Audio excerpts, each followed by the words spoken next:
He thought he was just a poor mechanic, until he confessed his true identity at their wedding. The rain was soft but steady, enough to blur the edges of the morning. Olivia gripped the steering wheel as her car lurched forward, then stalled completely in the middle of an unfamiliar residential street. She groaned, hit the hazard lights, and checked her phone. No signal. Of course. She stepped out, pulling her coat tighter. The neighborhood was quiet. Neatly trimmed hedges, closed windows, no one around. She scanned the street, hoping for a gas station, a garage, anything. Then she heard the faint sound of metal clinking nearby. Following the noise, she turned down a side street and saw a man crouched beside an old red sedan. An elderly woman stood under a polka-dot umbrella, watching him with a soft, familiar fondness. The man worked silently, arms streaked with grease, his gray t-shirt damp with rain. There was something grounded about him, steady, deliberate. "Excuse me," Olivia called, approaching. "I'm sorry to interrupt, but my car just died back there. I think it's the engine, or something." The woman smiled. "You're lucky. Brian here's one of the good ones. Helped me more times than I can count." Brian stood, wiping his hands on a rag. He looked to be in his early 30s, with damp hair sticking to his forehead and calm brown eyes that didn't waver when he met her gaze. "I'll take a look," he said simply. He grabbed a toolkit from the car trunk and followed her back without asking questions. Olivia walked beside him, aware of his quiet presence, not cold, just intentional. Within minutes, Brian had the hood of her car open, sleeves rolled, brows furrowed in concentration. Rain fell harder, but he barely reacted. Olivia watched, struck by the ease in his movements, the way he handled each tool like an extension of himself. "Alternator's weak," he said finally. "I adjusted it so you'll make it where you're going, but you'll need it replaced soon. It won't hold long." "You fixed it that fast?" Olivia asked, stunned. Brian nodded, already wiping his hands. "Temporary fix, but it'll get you there." "Thank you, really. Let me pay you for your time." He shook his head. "You don't owe me anything." "No, I insist," she said, reaching into her purse. "You just saved my morning." "I don't do this for tips," he said gently. "Just check your brakes every couple of months. Don't let your car be more important than you are." Something in his tone, firm, kind, made her pause. She nodded. He handed her a small, oil-smudged card. Written in neat handwriting were a name, a phone number, and two simple words: Garage 47. "Thank you," Olivia said softly. Brian just nodded and turned back toward the woman under the umbrella, who gave Olivia a knowing smile. Back in her car, the engine started on the first try. She sat for a moment, watching the rain bead on the windshield. The card rested on her lap. There was no website, no business slogan, just a name, a number, and something she could not name. Something that felt different. That night she found herself reading the card again. Garage 47. She tucked it into her purse, though she was not sure why. 3 days later, she drove across town to an address she had traced from the number. The shop was tucked between a laundromat and a diner, with a crooked sign and wind chimes made from spark plugs. The open bays smelled of oil and metal. Brian was there, kneeling beside a truck tightening a bolt. His shirt was streaked with fresh grease. When he looked up and saw her, he didn't look surprised. He smiled faintly. "Car trouble again?" he asked. Olivia shook her head. "Not this time. I just wanted to say thank you. Properly." And for the first time in a while, she felt like she was exactly where she was meant to be. Over the weeks that followed, Olivia found herself returning to Garage 47 more often than her car required. Sometimes she brought coffee, sometimes pastries, once even a homemade sandwich that she insisted was too much for one lunch, but somehow always ended up in Brian's hands. He never asked questions, never pushed. He simply greeted her with that quiet smile and always made time to talk, even if it was just for 5 minutes between brake pads and oil changes. They began sharing things, not just about cars, but about life. Olivia spoke about her job in marketing and how it often felt like running in place, with a smile. Brian listened, occasionally offering thoughtful responses, but mostly just being present, which was more than she was used to. He told her little about himself, mostly stories from the garage or his old neighborhood, but Olivia did not press. It was enough, somehow, to just exist in the same quiet spaces. Brian lived simply. His clothes were plain, mostly faded from wear. His apartment above the garage was modest, neat, and filled with things that clearly held personal value. Old tools from his father, black and white photographs, dog-eared books. He never bragged, never talked about money, and never acted like he wanted to impress anyone. Instead, he spent his days fixing what was broken and his nights helping others fix theirs. Olivia soon learned that Brian often repaired cars for the elderly in the neighborhood without charging a cent. He even ran a small, unofficial check-in list for single moms who could not afford maintenance, showing up on weekends to top off fluids, replace wipers, or rotate tires. "Why do you do it?" she asked him once, genuinely curious. He shrugged, wiping grease from his knuckles. "Because I can. Some people need their car to work just to survive. It costs me time, not character." Those words stayed with her. It was not just what he did, it was how he did it, quietly, without recognition. Olivia had dated successful men before, lawyers, entrepreneurs, one guy who had a private jet. But none of them had ever looked at her the way Brian did when she was explaining why she hated Monday mornings, or listened to her favorite childhood memory like it was the most important thing he'd ever heard. For the first time in a long while, she felt safe, not just physically, but emotionally, spiritually. She could breathe around him. The real turning point came when Olivia mentioned, almost offhandedly, how her mother's kitchen was falling apart. Her mother lived in a small, aging house on the edge of town. The cabinets were warped, the sink leaked, and the floor tiles were coming loose. It had been on their someday list for years. Brian just nodded. 2 Saturdays later, he showed up at her mom's doorstep with a toolbox, plywood, and a smile. Olivia was stunned. "You're serious? Tell me where to start." It took 3 weekends. Olivia helped where she could, passing tools, sanding cabinets, fetching snacks. But it was Brian who did the heavy lifting. He stayed late, came early, and never once complained. He did not accept payment. He would not even let her mother cook him dinner in return. "This is my thank you," he said one evening, screwing in the last cabinet door, "for raising someone who makes Tuesday afternoons feel like Christmas morning." That night, as Brian packed up his tools and headed to his truck, Olivia's mother stood beside her in the doorway, watching him. She leaned in and whispered, "You should hold on to that one, sweetheart. Men like him don't come around twice." Olivia did not respond. She could not. Her throat was too tight, her heart too full. Later, as they stood in the driveway, Brian leaned against his truck, looking out at the quiet street. "You don't have to thank me," he said, almost reading her mind. "But I want to," she whispered. He turned to her, eyes soft beneath the streetlight glow. "Then just don't leave." And she did not. From that moment forward, Olivia knew something had shifted. This was no longer something casual. It was not about excitement or charm or even romance. It was about home. And somehow, without her noticing, she had found hers, in the calloused hands and steady silence of a man who never needed to be more than himself. It was supposed to be a simple surprise. Olivia had finished work early and picked up Brian's favorite cinnamon bread from the small bakery 2 blocks from Garage 47. She was smiling to herself as she walked up the gravel drive, the scent of grease and rain-soaked pavement oddly comforting after the day she had had. She wanted to see his face light up, hear his low laugh, feel the warmth she had grown so attached to over the past few months. But as she rounded the side of the garage toward the entrance, she stopped short. Brian was not alone. Standing just outside the open bay was a man in a black suit, tailored, expensive-looking.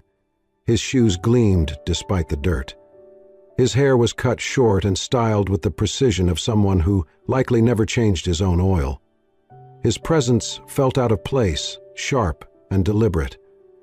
Brian stood in front of him, arms crossed. His expression was unreadable, serious, controlled, but focused in a way Olivia had never seen.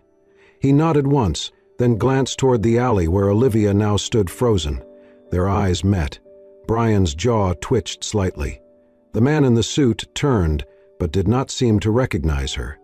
He handed Brian a sleek black briefcase, said something too quiet to hear, then turned on his heel and stepped into a black car idling at the curb. The vehicle glided away moments later, disappearing like a ghost. Brian looked back at Olivia. She blinked, forcing a small smile. "Hey," she said, voice thinner than she expected. He stepped forward slowly, almost too casually. "Hey, you're early." She held up the bakery bag. "Thought I'd surprise you." Brian nodded. "Let me just finish up here. I'll be up in a minute." Olivia nodded, kissed his cheek, and walked into the garage apartment above, the smile still pasted on her face. She did not ask about the man. She did not ask about the briefcase. Not yet. But the questions swirled. Something about the exchange, about the way Brian had stiffened when he saw her, unsettled her more than she wanted to admit. That night, as they sat across from each other eating takeout, she watched him more closely than usual. He was polite, affectionate even. But he was also distant, distracted. He checked his phone more than once and did not meet her eyes as often as he used to. When he stepped out to make a call, Olivia's heart raced with a guilt she could not silence. She was not normally the type to snoop, but tonight felt different. She walked quietly to the far corner of the apartment, where Brian often stored tools and odd supplies behind an old shelf. The briefcase sat just behind it, half tucked beneath a tarp. It was unlocked. Her breath caught as she slowly lifted the lid. Inside were neatly stacked bundles of cash, not hundreds, thousands, maybe tens of thousands, wrapped tightly, organized in rows, untouched. Olivia's blood turned cold. She backed away slowly, closed the lid, and stood staring at it in disbelief. This did not make sense. Nothing about Brian, his lifestyle, his behavior aligned with this. Unless it did. Her mind raced. The man in the suit, the evasiveness, the fact that she still knew almost nothing about his past, no family visits, no social media, no backstory he ever fully shared. The man who never asked for anything had just been handed a suitcase full of untraceable cash. Her thoughts spun darkly, wildly. Drugs? Laundering? Some underground network? Had she fallen for a man who was only pretending to be the good guy? She could not sleep. Every sound in the apartment made her jump. Brian returned an hour later, kissed her forehead, and lay down beside her. She lay rigid, staring at the ceiling, her mind screaming beneath the silence. By 3 a.m, she made her decision. She dressed quietly, careful not to wake him, stuffed her phone and keys into her bag, and slipped out the front door. She did not leave a note. She could not explain something she did not understand. She just ran. Back to her apartment, back to the questions, back to the fear that she had loved someone whose truth was built on lies. She blocked his number, deleted their photos, tried to forget the way his arms felt around her, the way his voice softened when he said her name. But none of it worked, because none of it had ever felt fake. And that, more than anything, terrified her the most. Olivia sat curled on Mia's couch, hands clenched around a steaming mug of tea she had barely touched. Her eyes were swollen from crying, her voice hoarse from whispering through everything that had happened. The briefcase, the man in the suit, the money, the silence. Mia listened without interrupting, then sat back and said carefully, "You're sure it was full of cash?" "I saw it," Olivia said. "It was open. It wasn't a guess." "And you don't think he could be involved in something? Not illegal? Like a business deal?" "I don't know. That's the problem. I thought I knew him, Mia. He fixes cars, gives free oil changes to old ladies, brings soup when I'm sick. But that man yesterday, and the way Brian looked when he saw me, it was like he was someone else. That night, they pulled out their laptops and started searching. They tried everything: Brian plus Garage 47, Brian plus local mechanic, Brian plus the phone number on the card. His last name, which he had only ever mentioned once. Public records, social media, background search tools. Nothing. There were no photos, no business licenses, no tax records tied to his name. It was like he did not exist. Mia leaned back, frowning. Okay, this is creepy, like actually creepy. No paper trail at all? That's not normal. Olivia stared at the screen, heart pounding.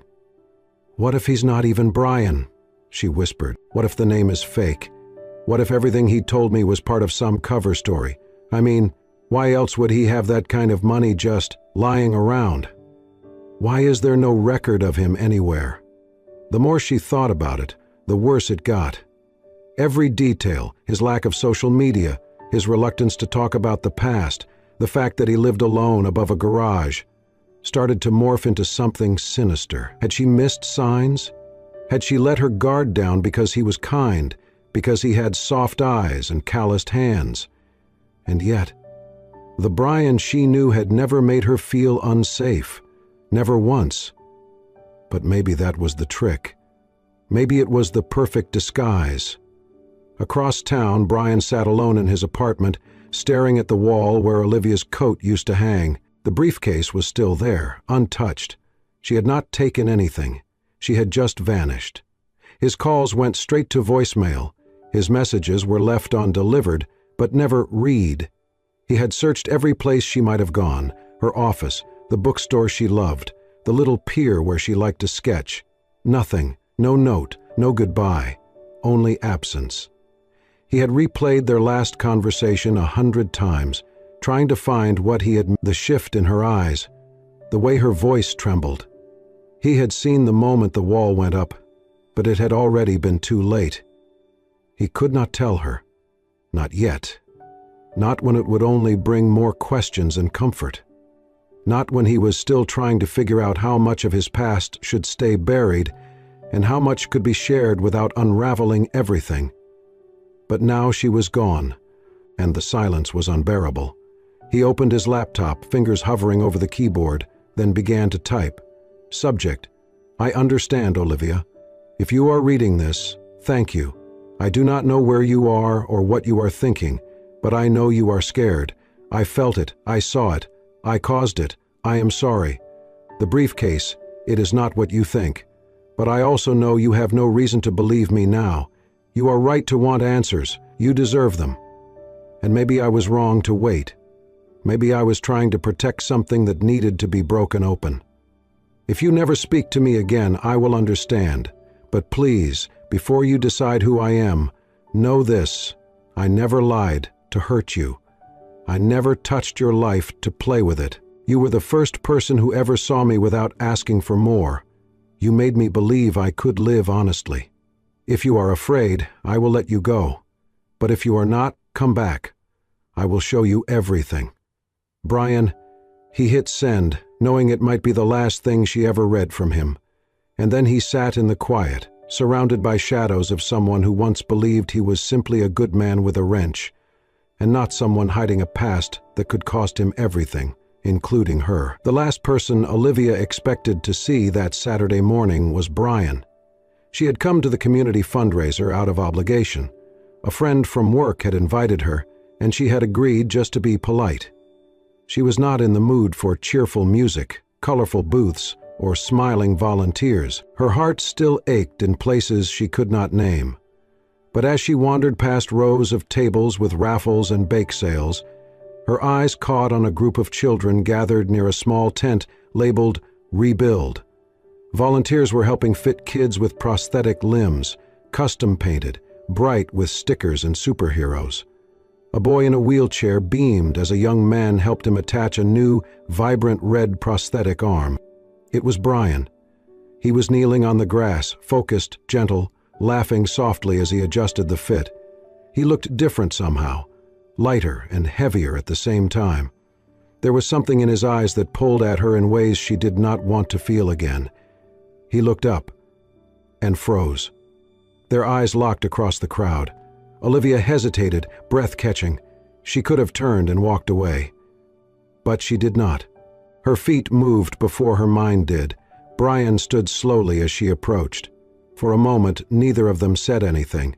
"You look well," he said quietly. "So do you," she replied. There was another pause. Then Olivia spoke before she could lose her nerve. "Was it real?" Brian blinked. "What?" "What we had. Before the briefcase. Before the silence. Was it real? Or just part of some version of you I wasn't supposed to know about?" Brian looked down, hands in his pockets. "It was the only real thing I've had in years." "Then tell me the truth," she said, her voice firm. "Now."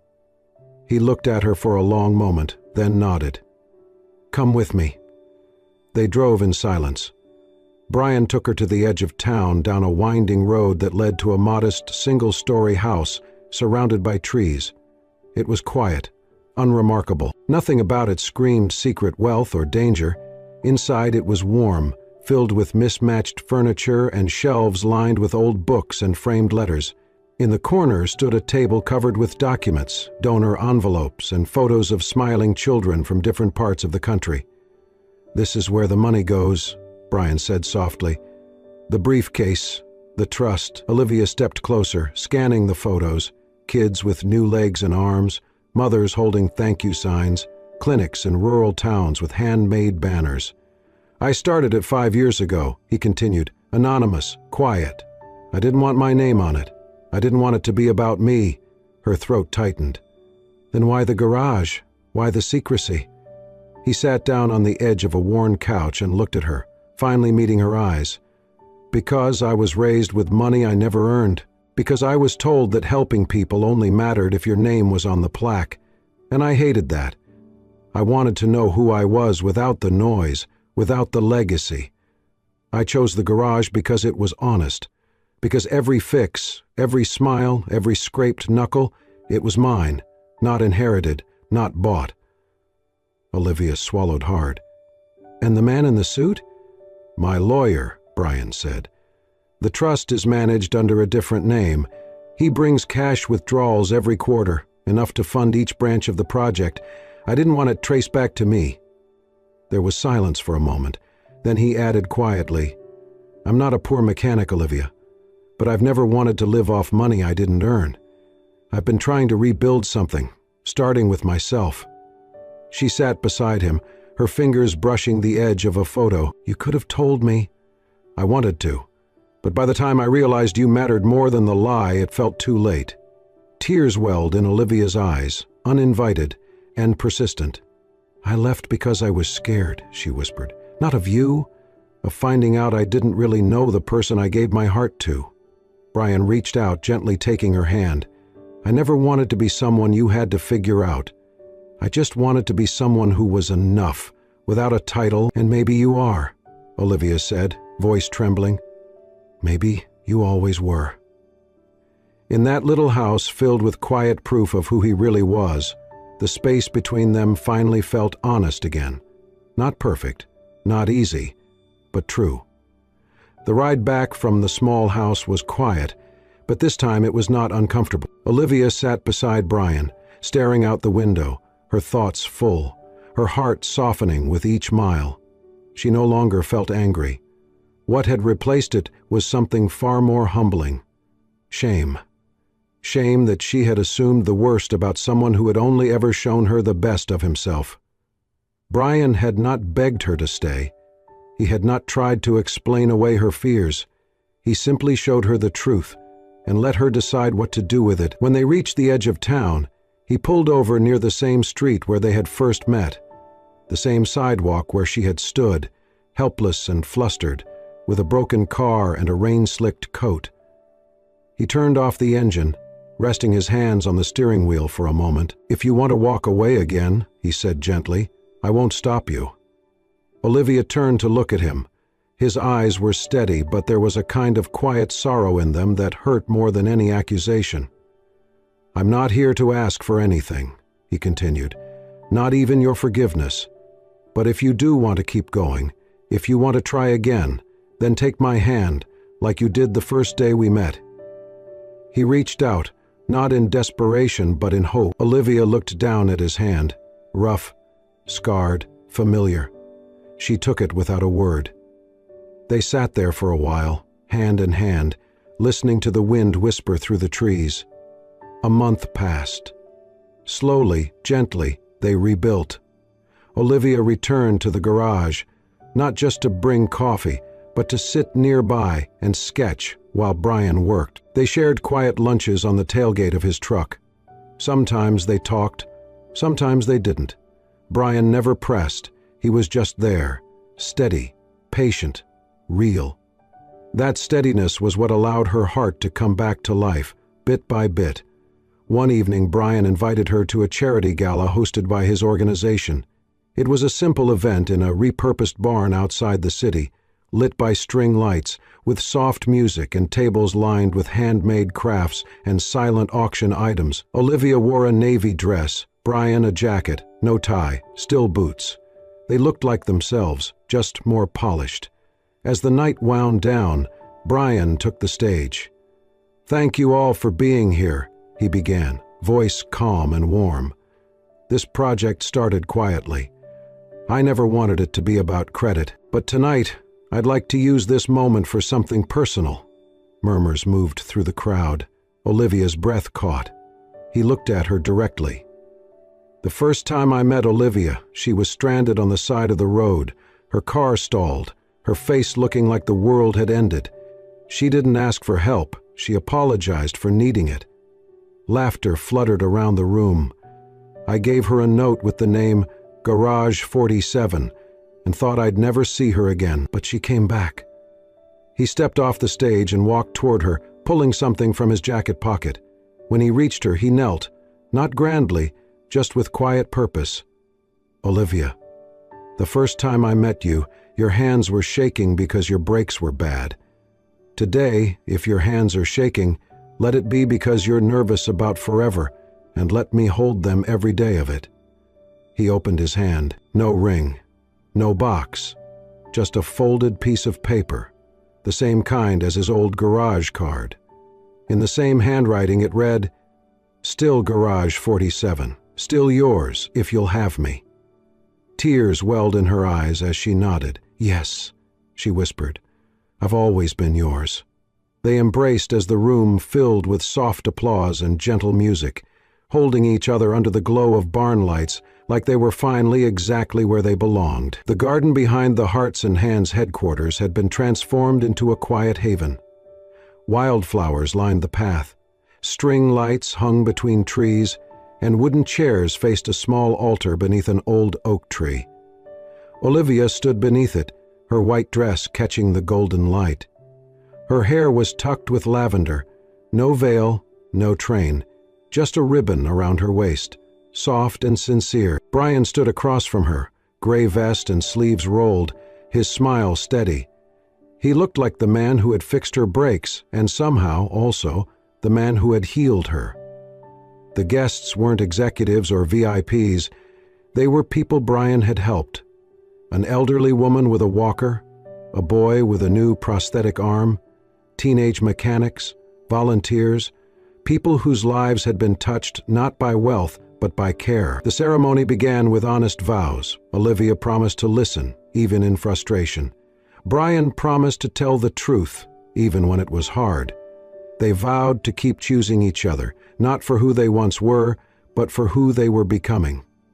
Then the officiant paused and turned to Brian. "Before I pronounce you husband and wife, Brian has something he'd like to say." Brian took Olivia's hands. "I never wanted this day to be about who I was. I wanted it to be about who we are, what we've built." He turned to the guests. "For most of you, I've been Brian the mechanic, the guy who fixed your car or forgot to bill you.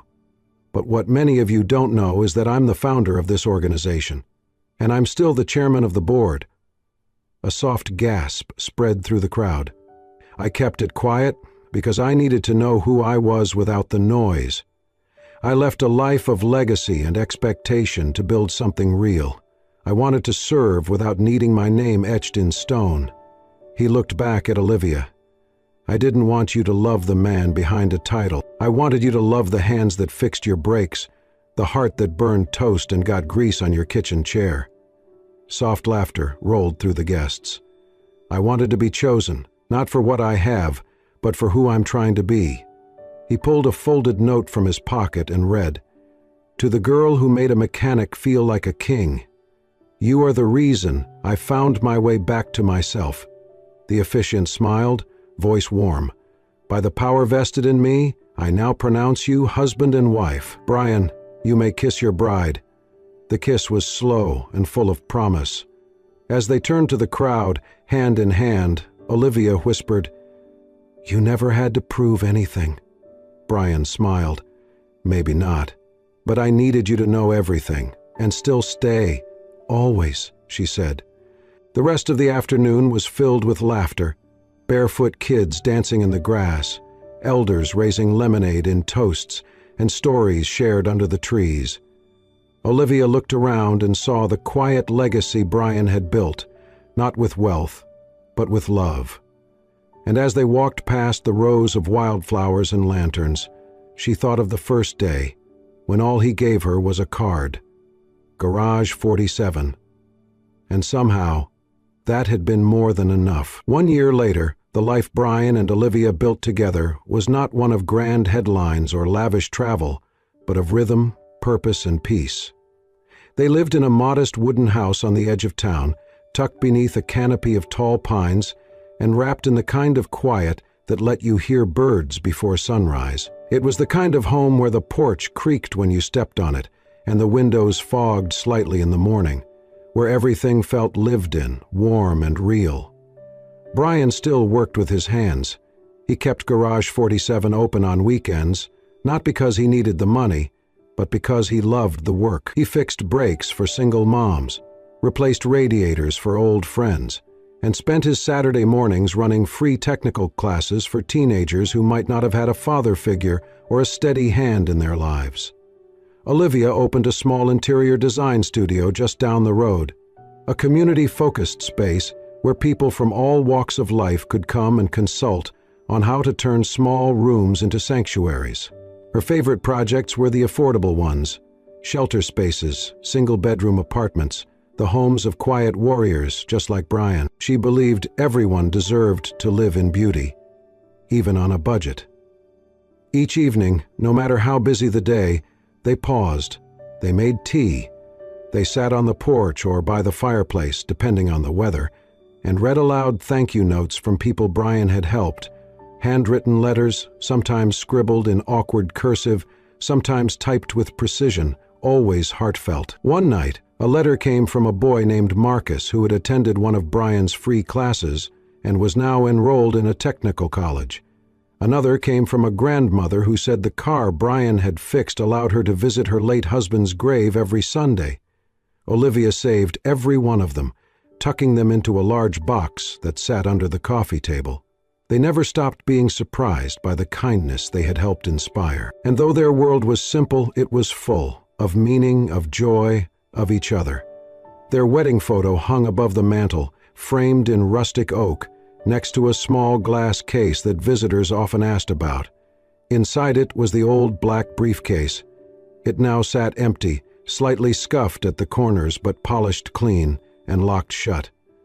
Resting atop it, mounted with a brass nameplate, was a small plaque that read, "It wasn't money that changed us. It was truth." People who knew the story would smile quietly when they read it. Others would ask. Olivia would always smile, sometimes shrug and say, "It's a long story, but a good one." Sometimes they retold it, about the girl who thought her brakes were failing and met a man who showed her what it meant to slow down, to trust, to build love one bolt and promise at a time. Sometimes they said nothing and just held each other as the fire crackled, content in the silence they had once been so afraid of. They never stopped choosing each other, not because it was always easy, but because it was always worth it. And every time Olivia glanced at that photo, the one where Brian had a smear of grease on his collar and she had tears caught in the corner of her smile, she remembered that love, real love, had never needed to be loud to be lasting. It had only needed to be honest. Sometimes love is not about grand gestures or perfect timing. Sometimes it is found in the quiet strength of someone who fixes more than just broken things. Someone who offers not just their hands, but their truth, their healing, and their whole heart. Brian and Olivia's story reminds us that real love is built, not bought. That trust, once broken, can still be mended, and that even the heaviest secrets, when shared with courage, can lead to the most beautiful beginnings. If this story touched your heart, please consider subscribing to Soul-Stirring Stories, where we share powerful, emotional tales that remind us of the beauty in honesty, resilience, and love that doesn't need to shout to be heard. Subscribe now and let your heart be stirred, one story at a time.